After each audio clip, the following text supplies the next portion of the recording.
సంబంధించి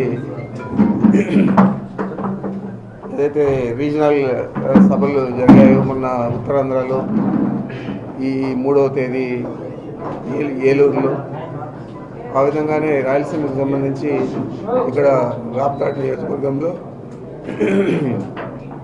ముఖ్యమంత్రి గారి సభ జరుగుతుంది. కాకపోతే ఈ తేదీ కొద్దిగా 11th బదులు 18th జరుగుతుంది. 18th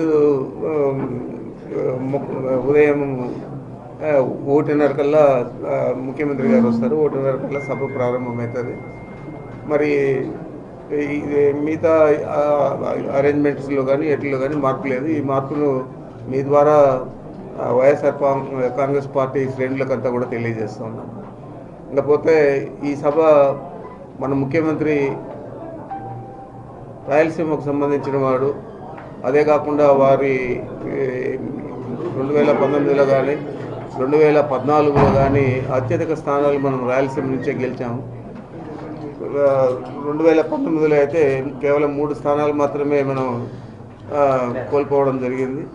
ఈసారి కూడా మనం పూర్తి స్థాయిలో అన్ని స్థానాలు గెలవాలనే ఆలోచనతో పనిచేస్తూ ఉన్నాం.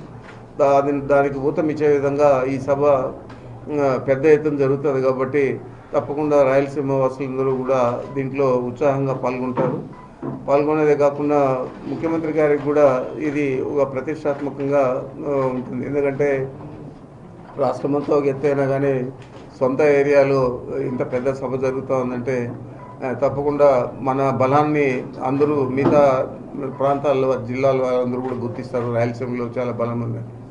మనకు కావాల్సిన మెజారిటీకి మనమే ఎక్కువగా దోహదపడతాం. కాబట్టి ప్రభుత్వం తప్పనిసరిగా ఏర్పాటు అవుతుంది అత్యధిక మెజారిటీతో.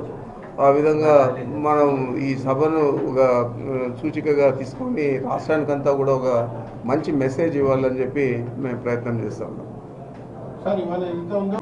మేము ముందు నుంచి ఊహిస్తూ ఉండేది. మేము ఎవరితో కూడా ఇప్పుడు కమ్యూనిస్టులు వాళ్ళతోనే ఉన్నారు, కాంగ్రెస్ ఇండైరెక్ట్గా వాళ్ళతోనే ఉంది, బీజేపీ ఉంది.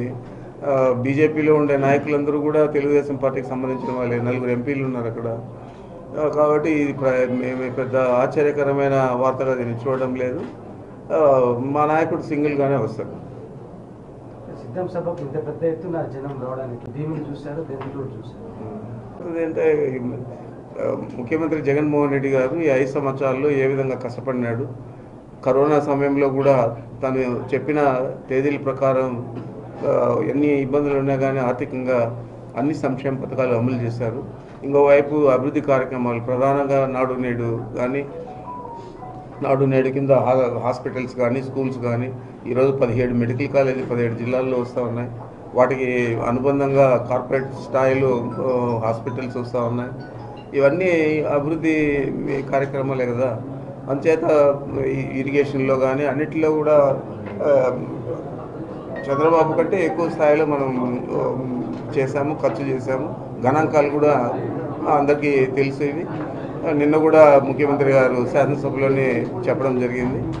మరి ఆ విధంగా ముఖ్యమంత్రి గారు అభివృద్ధి ఒకవైపు, సంక్షేమం ఒకవైపు రెండు కళ్ళుగా చూసి చేశారు. కాబట్టే ఈరోజు ప్రజలందరూ కూడా తండోపతండాలుగా వస్తూ ఉన్నారు. మీరు చూస్తూ ఉన్నారు. మేము గ్రామాల్లో తిరుగుతూ ఉన్నప్పుడు ఏ విధంగా మన హిందూపూర్లో కానీ ఇంతకుముందు మడకసిరిలో కానీ ఏ విధంగా వస్తూ ఉన్నారో మీరు చూస్తూ ఉన్నారు. తప్పనిసరిగా జగన్మోహన్ రెడ్డి గారి ప్రభంజనం ఈ రాష్ట్రంలో కొనసాగుతూ ఉంది. ప్రధానంగా మన రాయలసీమలో మనం అన్ని స్థానాలు గెలవాలనే ఒక పట్టుదలతో పనిచేస్తాం. తప్పకుండా గెలుస్తాం.